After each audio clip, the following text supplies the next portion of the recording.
The sound is not a warning to go away, but an invitation to come closer. The tiger senses a meal.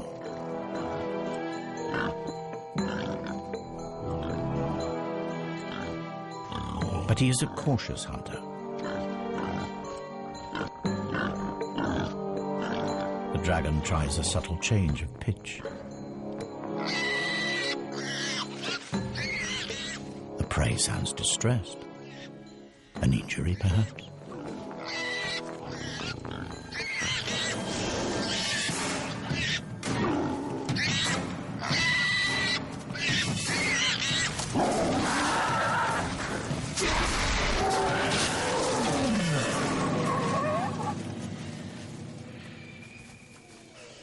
The tiger falls for it hook, line, and sinker.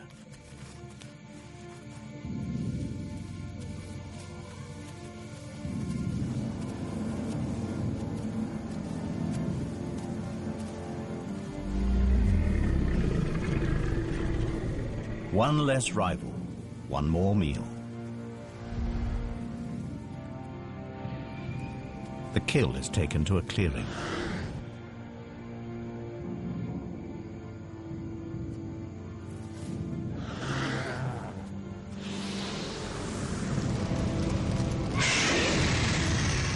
The forest dragon has adapted its ancient weapon into a culinary tool. Cooked meat is far more easily digested. But the flames draw another mammal near. A species that will prove a far greater threat to her survival.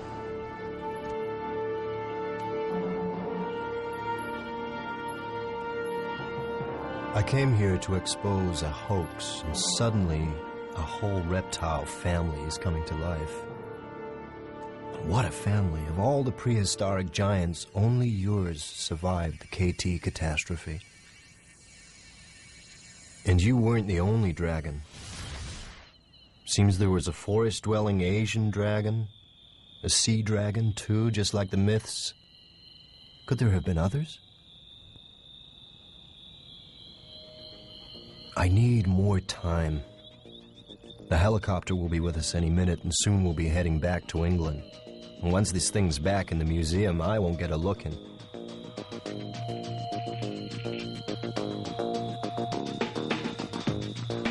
Until then, we'll keep scanning.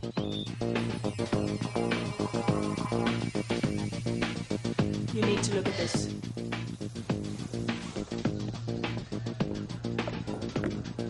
I've just noticed these fragments here. Well, what are they? Crushed ribs? No, the rib cage is totally intact. But they're bone fragments, right?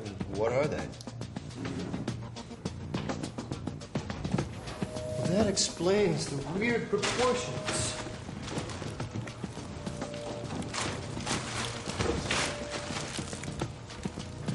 Of course. It's got 4 legs. And 2 wings. 6 limbs. No vertebrate that ever lived has 6 limbs.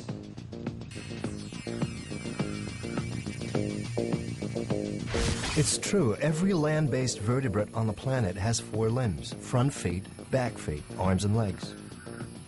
And airborne creatures, too. Feet and wings. They all have 4 limbs. But not this dragon. It's got 6. It can't be a fake. Not now. If those legs are for real, then they'll show up in its DNA. Oh, my. Now that's some freaky mutation. This creature has a genetic adaptation unlike anything in the animal kingdom, and wouldn't you know it? In the gene responsible for generating limbs. And it's here in mythology, too. The Chinese, the Aztecs, Polynesians, they all drew images of creatures with the same adaptation, giant 6-limbed reptiles. The clue was there all along. How could I have missed it? These drawings aren't wild imagination. They're records. These primitive people were telling us something, and we weren't listening. And if the images are accurate, then there's even more evidence that there were many types of dragon, and they lived everywhere on the planet. Okay, we've got evidence for a marine dragon, the sea serpent of legend, a forest dragon that lived in Asia, the Chinese dragon that adorns 1,000 pots,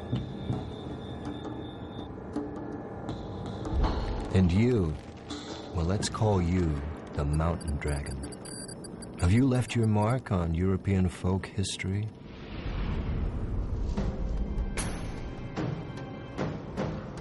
Romania, dragon iconography.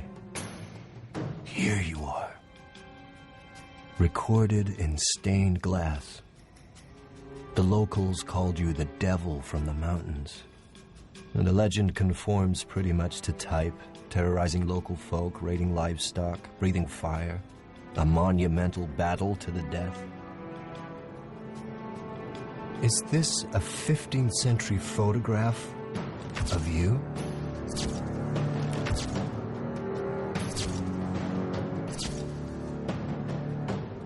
So the local farmers gave you a name, the Mountain Devil.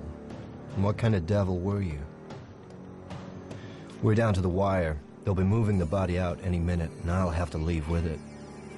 One last check. Could we have missed something? What's that in the heart? It's something embedded in the right atrium. That's not organic matter.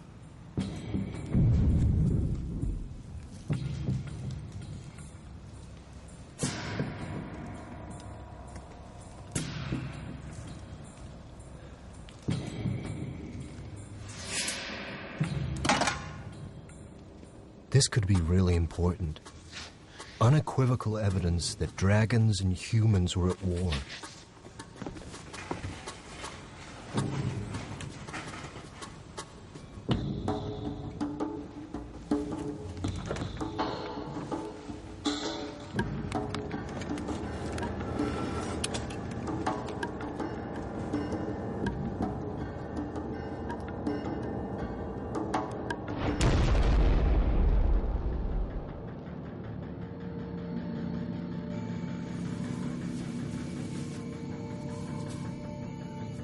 Throughout the age of mammals, dragons survived. But their survival was precarious. Fire was the ace that kept them one step ahead of the competition.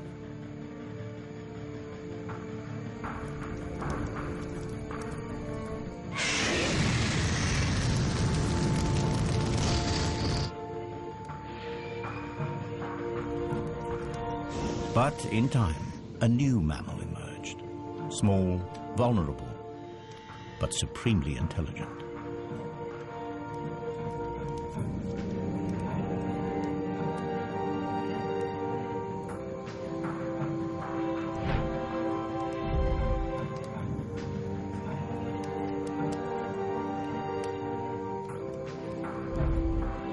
Physically, man was no match for a dragon, but he recognized the possibilities of fire.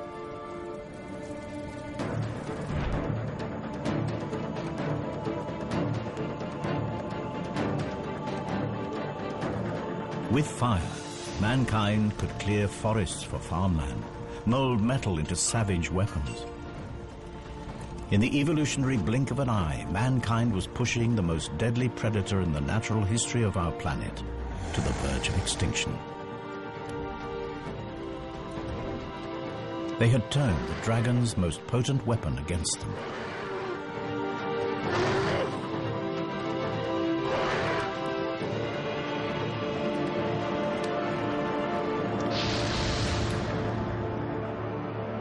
The stories of these epic battles were recorded in folklore around the world, culminating here in Romania. A dark story passed down through generations. The story of a demon on a mountaintop, and of knights drawn into the mist, never to be seen again. Until now.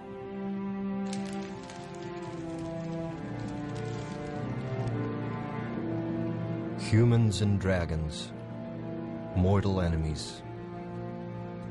If these knights went looking for a dragon, it looks like they found one. This isn't ice damage, this is carbonization. These men were burned alive by a dragon for sure, but not ours. Our dragon never breathed fire.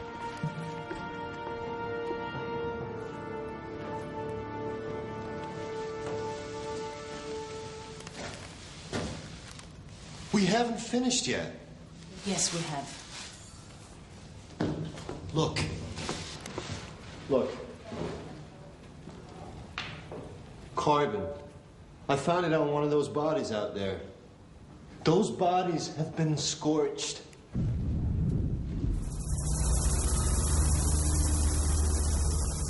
They're right, of course. It's the find of the century, and we can't risk it turning to mush.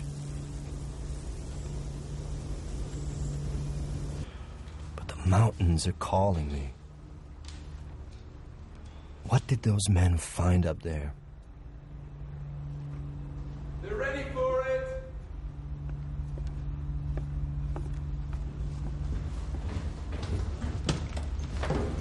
This section here. Am I misreading this? Is this a reproductive system? These are oviducts, right? Small ovaries. The female. Yet there's no evidence of follicular activity. The reproductive tract is immature. It's a juvenile. It's a baby. That clinched it. The creature in the autopsy room was a baby.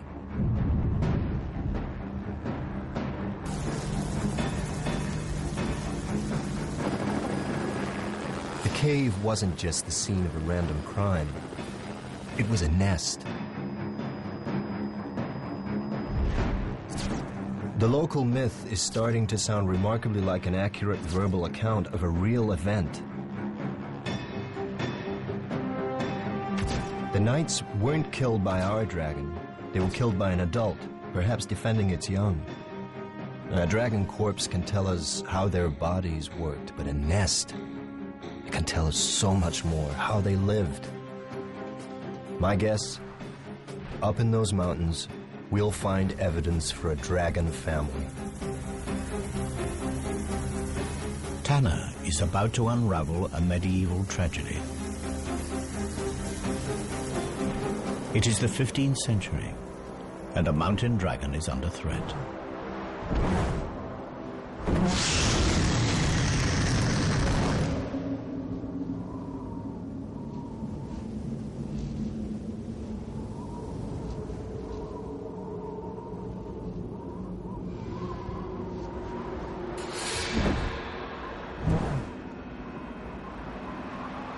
The distant ancestors of this female mountain dragon fed on the wild herds that roamed the vast Asian grasslands.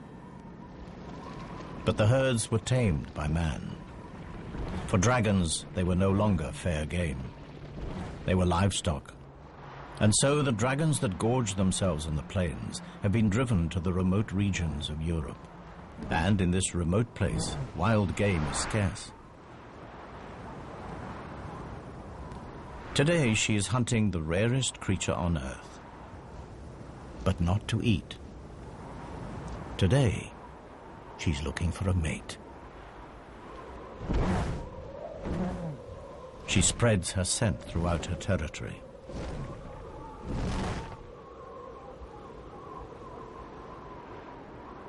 Strong winds carry the pheromones south.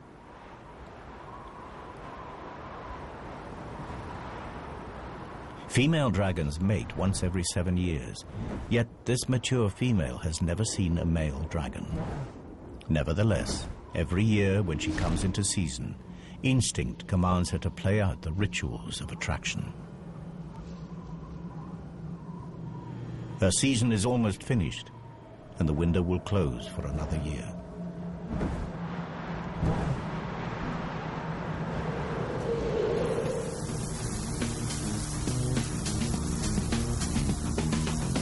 Another change of plan.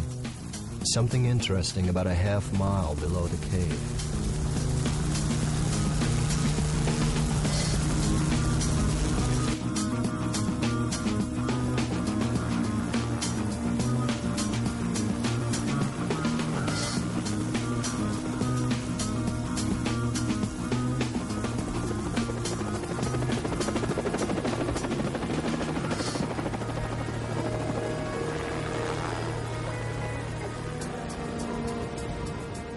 The melting snow has revealed unusual features on the rock. Now, to the casual observer, they could be anything, perhaps the result of some odd geological process, but me, I've got fire on my mind. And these rocks look like they've been scorched.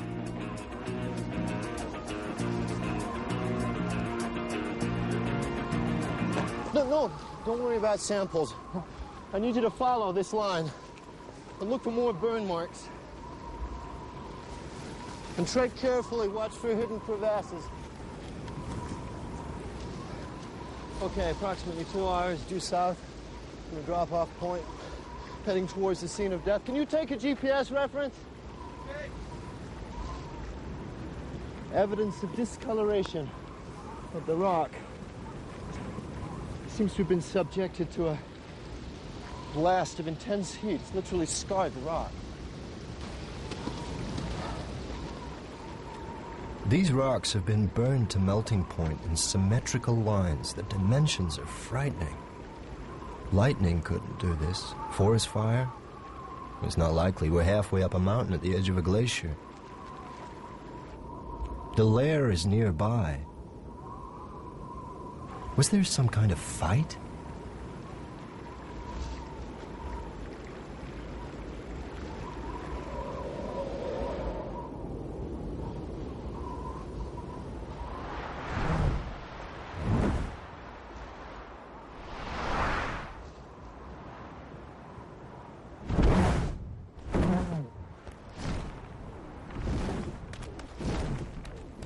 The female returns to her den. A network of caves melted into dense glacial ice. Despite the cold temperatures outside, in here the temperature is relatively warm. Like an igloo, the thick walls retain heat. But the mountain dragon has another line of defense against the cold. From her marine ancestor, she's inherited a blood protein that prevents her tissues from freezing. It has proved vital to her species as they are forced into increasingly inhospitable habitats. Soon it will be autumn, and her metabolism will slow as she prepares to hibernate through the bitter winter.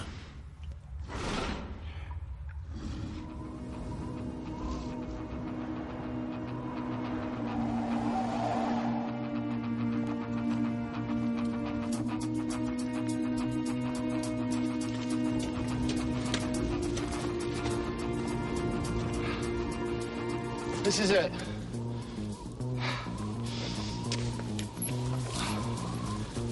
Why would you choose such a remote and inhospitable place to live?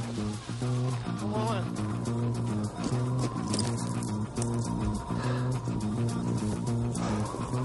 Well, the police have done their job. Now it's our turn.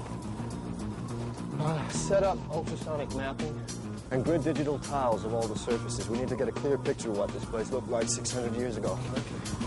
Can you begin excavation of the floor and the walls? Any extra forensics that we may have missed that may give us some clues as to the nature of the creature? I'm on it.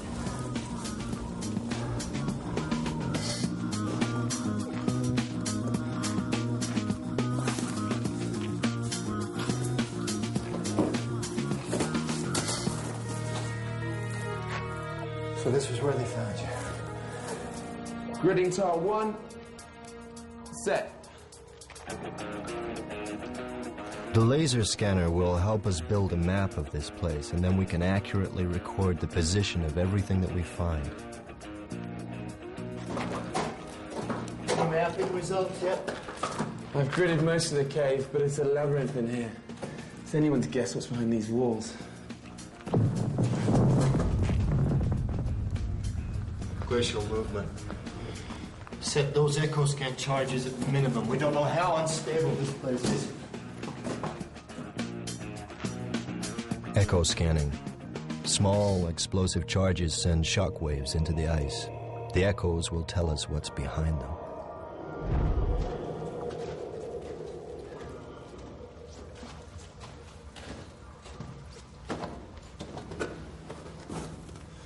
What is it? I'm not sure. I know what this is. Dragon poop. Looks like organic matter. It's beautifully preserved. Good work. Okay, bag it.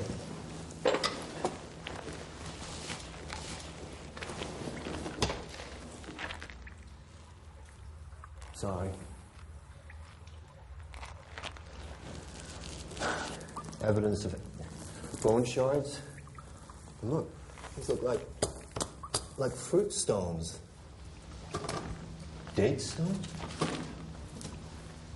Not many date palm trees in the Carpathians 600 years ago. It's possible that she strayed, but it's more likely that this is the feces of another. And so the next question, why would you travel such an immense distance across the continents and the climates? What could possibly attract you to this place? Whatever dumped this had its last meal in a much warmer place. Somewhere a long way from here.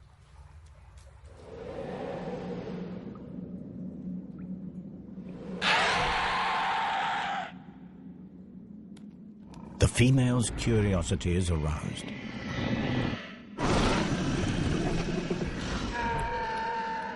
It is a sound she has never heard before, yet somehow it seems eerily familiar.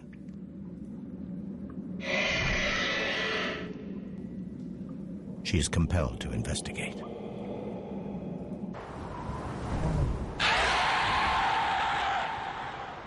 Against all odds, a male mountain dragon has picked up our female's scent. He's a nomadic dragon from the Atlas Mountains of North Africa. His search for a mate has brought him across southern Europe to the Carpathian Mountains. Now he has found her. Instinct takes over. And they do what their kind has done for thousands of years.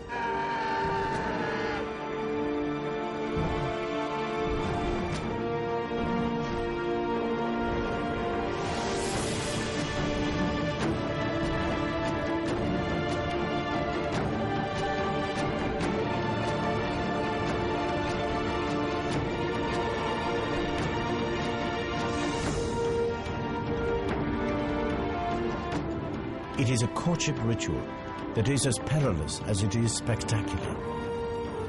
At the height of her climb, they lock talons and drop in a dazzling free fall. It is the ultimate test of faith.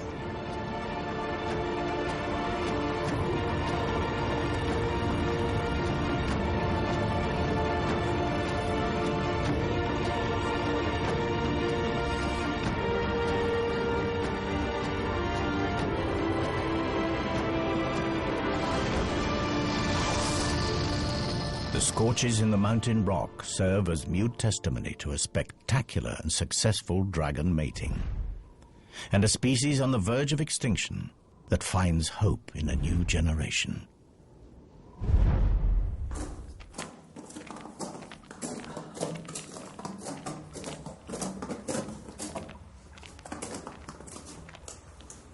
What is that?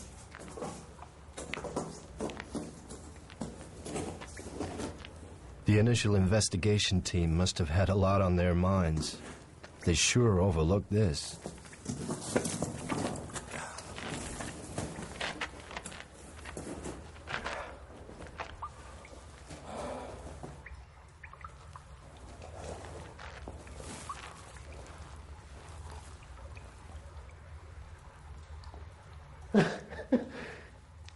It's a nest. Judging from the size and shape of the calcified fragments and the curvature, I think it's safe to say that this egg was of considerable size. And given the fairly limited number of fragments, I think it's safe to say that only one egg would have been incubated at any one. Oh my God.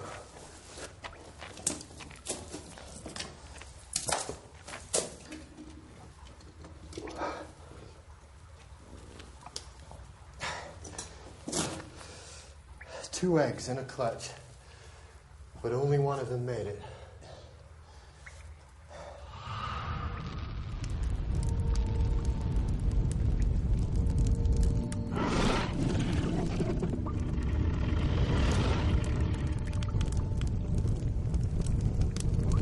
Crocodiles bury their eggs in active compost to keep them warm.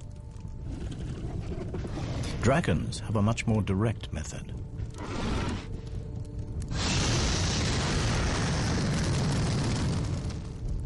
The eggshells have heat-resistant properties that can withstand intense temperatures. In fact, without this searing heat, the dragon chicks inside would die of cold.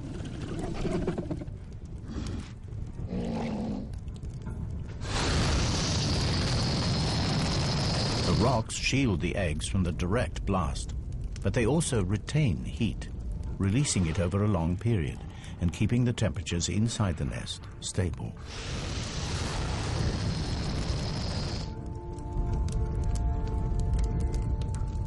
If she is to become a mother, careful and constant temperature control is essential over the long incubation period.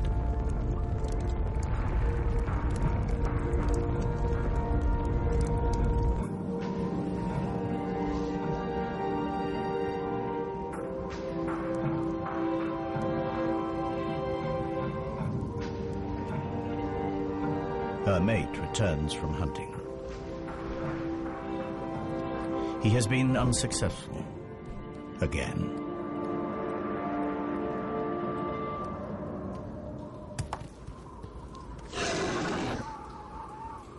After mating, female dragons become aggressive, deeply defensive when any creature approaches the nest, even a mate. In order to placate her for the lack of food, he brings a gift.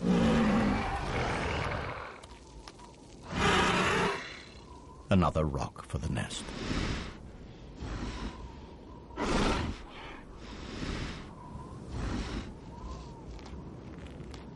The male is now clear to enter the cave. The female will take her turn to hunt.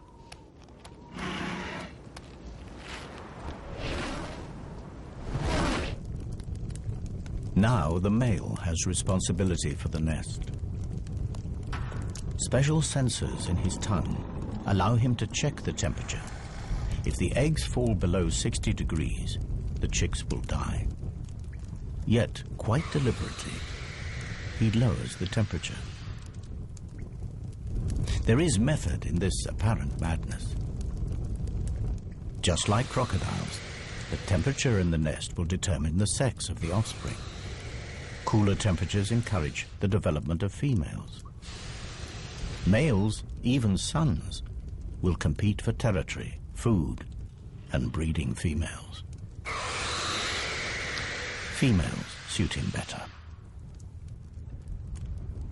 In normal times, this self-serving strategy is sound, but in a species on the verge of extinction, an imbalance in the sexes could prove fatal. Should anything happen to him, this tiny group is finished.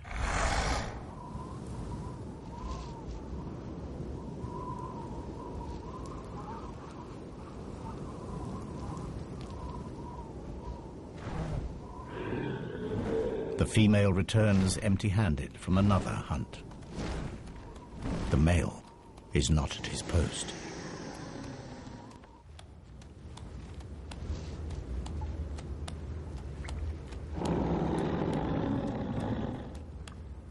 Something is very wrong.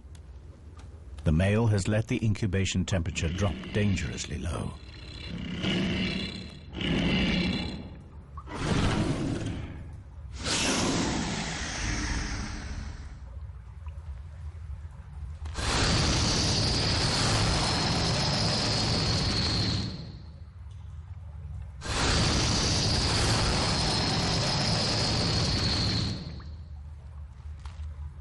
It is already too late for one of her chicks, but one might survive.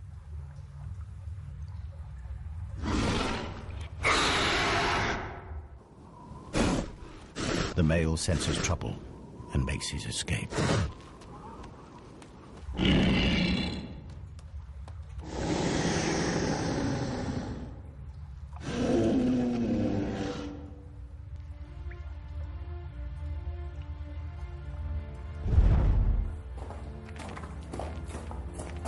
The cave continues to yield up its secrets at a fantastic rate.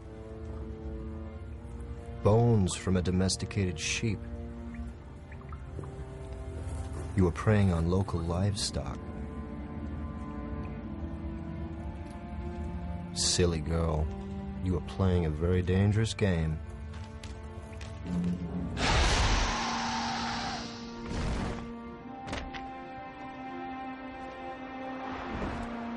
The female has taken to raiding livestock for food. She has good reason. This is her daughter. And her survival is the most important thing now. But by stealing from farms, she risks provoking the locals and placing her daughter in danger.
Unaware of the price on her head, the female dragon continues to equip her daughter for the future. She is passing on the secret of fire.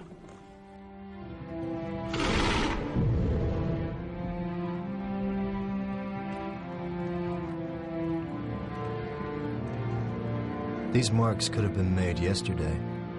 They were after something in the rock. We'll need tests, but my guess is that we'll find platinum. This nest wasn't built here for the view.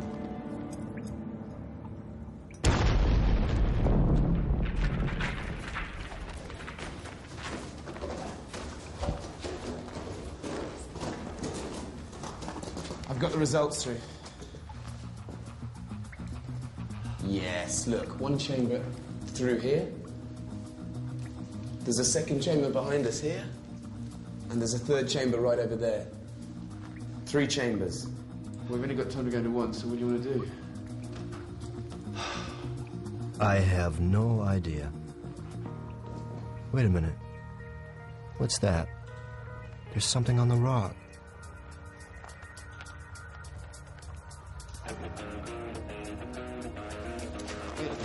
Stand here. Stand here. Put your arm. This arm. Stay there. Don't move. No, put your arm back.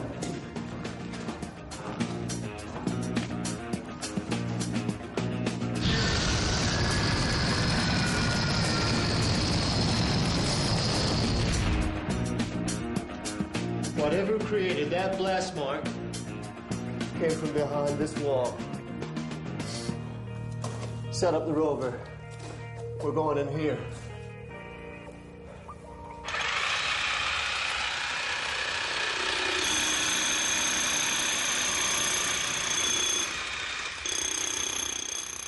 The ROV, Remote Operated Vehicle. One of the latest additions to the paleontologist arsenal. The small camera can scoot through the tightest holes to send back pictures.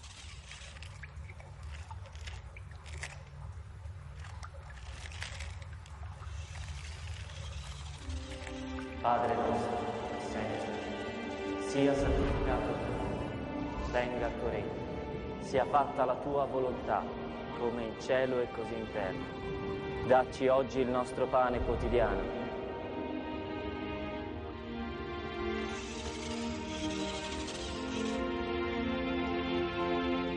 E rimetti a noi le nostre debiti, le nostre colpe, come noi le rimettiamo ai nostri debitori.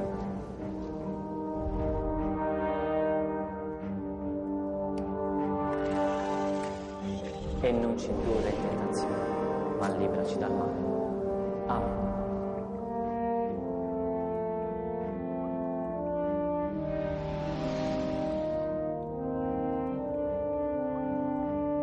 We gotta get in there.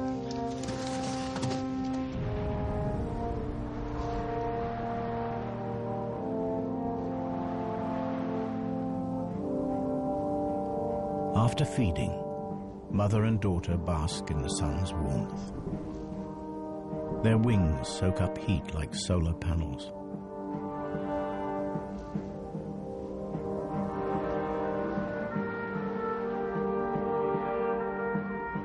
In a rare moment of intimacy, they lie together and share body warmth. Soon the mother will have to hunt, and her daughter will be left unguarded.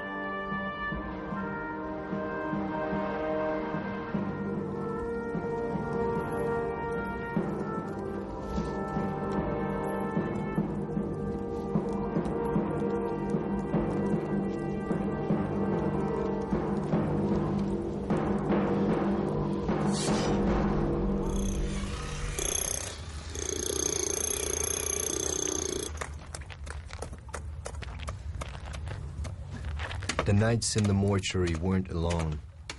This place is looking more like a war zone. The question is, whatever killed them, is it still in there?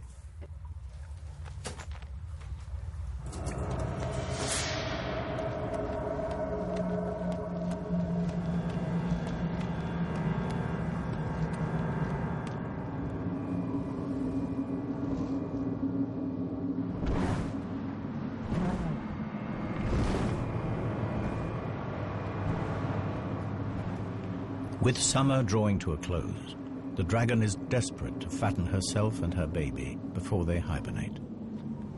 And in her desperation, she has all but cleared the local farms of livestock.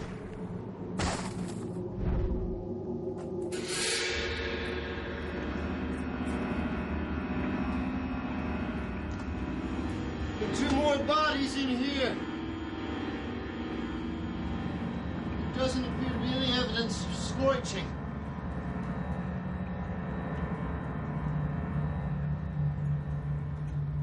I'm getting closer.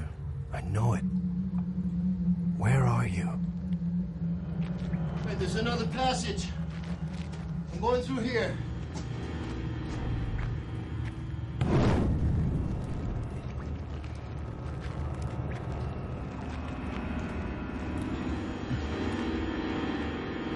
Once man and dragon lived side by side. Dragons were respected, even worshipped. Now they are hunted like vermin. Man has driven dragons to these remote habitats. Now even here, they are not safe.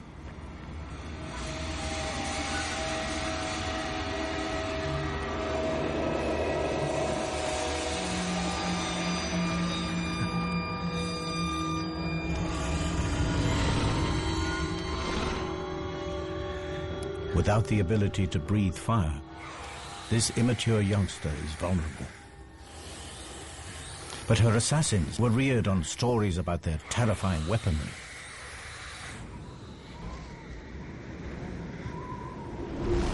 Wary of the fire-breathing devil, they are cautious. Eventually, they sense that this dragon carries no threat.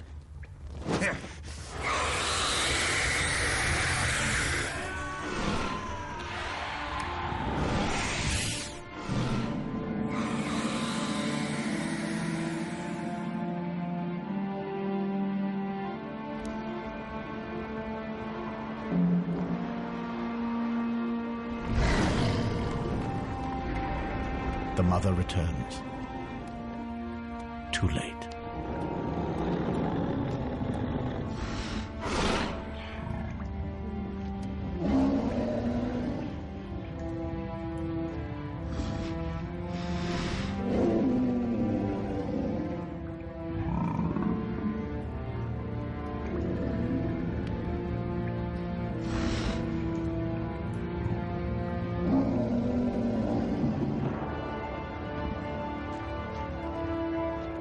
But her grieving will have to wait. She catches a scent, chilling yet familiar. In a final insult, the assassin wears the blood of her daughter as a trophy. These warriors may have survived many battles, but nothing can prepare them for the fury. They are about to reap the whirlwind.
Like higher mammals, dragons invest many years in rearing their young, and like those mammals, they feel loss.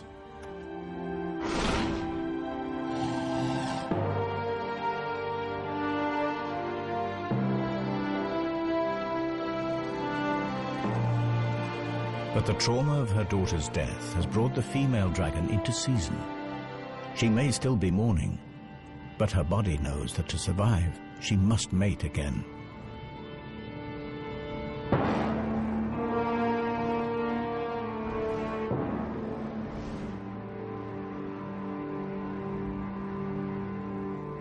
She starts again the process of attracting a mate back into her territory. She displays the armor from her daughter's assassins. Dragons are naturally attracted to reflective objects. It is a long shot, but perhaps a glint might catch his eye. The chances are that he's no longer alive. There's nowhere left to hide.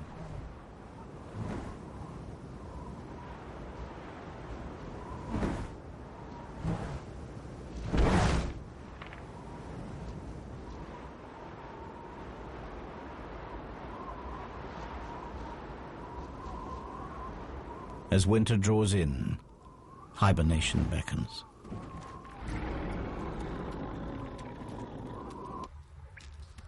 She'll have to survive the winter on her meager reserves of fat. Her body temperature drops dramatically, and she goes into suspended animation. All her usual functions are placed on emergency status, and her hydrogen reserves fall to almost zero. And in this state, she's as vulnerable as her daughter.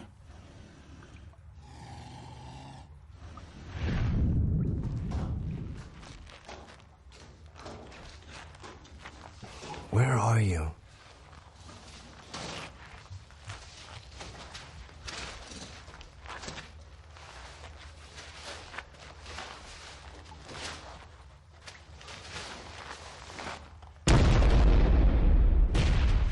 Another body! A spear. A body. It's crushed by something.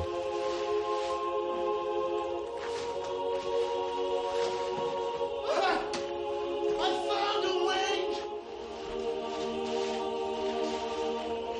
It shoots!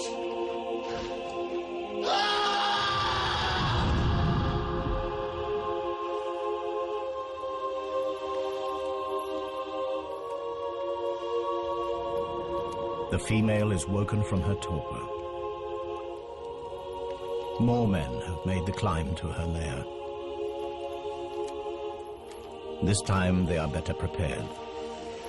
Mercenaries paid by the local farmers to settle a score.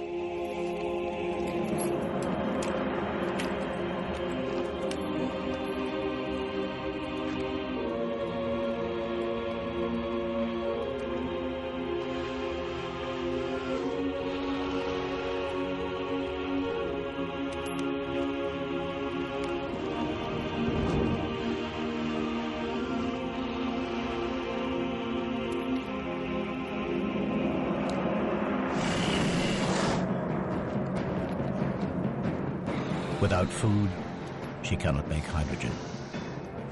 And without her precious gas, she cannot fly or breathe fire.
Over the years, the cave was sealed by snow and ice, and the bloody battle frozen in time.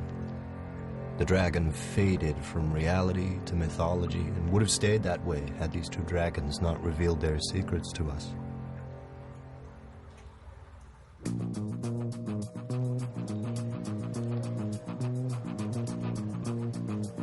I left the museum with my reputation in pieces. I return with the story to end all stories, and evidence that will rewrite natural history. The creatures of legend were real, but the legends gave a twisted view of reality. I fill my colleagues in about the fantastic family that we have unearthed. A group of animals that lived alongside the dinosaurs, that escaped annihilation by going underwater, that re-emerged all over the globe, claiming forests and conquering mountains.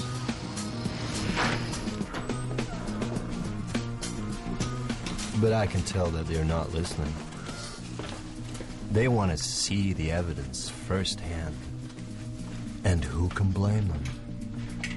This way. And goggles on, please.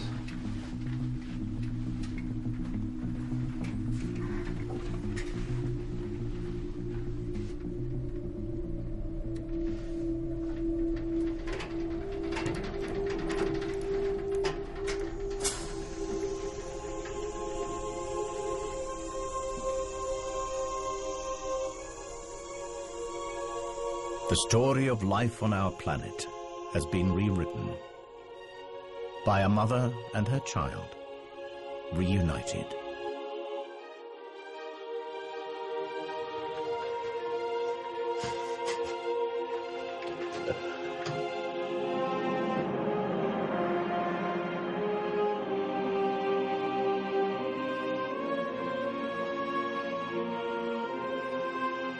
And that's what we have here, the last of a legendary line.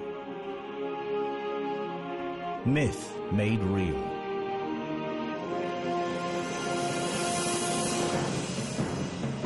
The myth of a sheep stealer. The reality of a mother struggling to feed her young. The myth of a vicious beast. The reality of survival at any cost.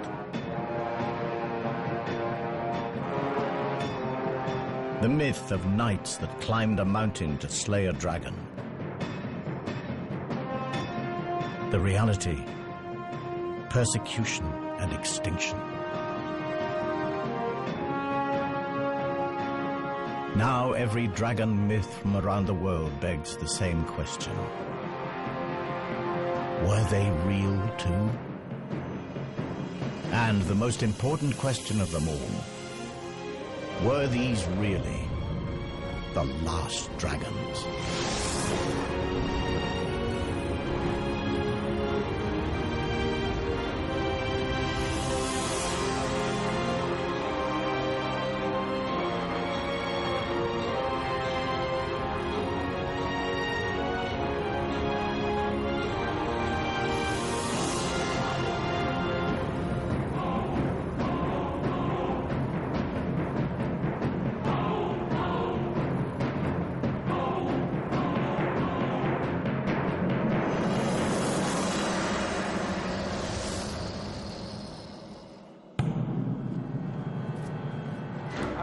Professor Tanner, I thought I'd catch you.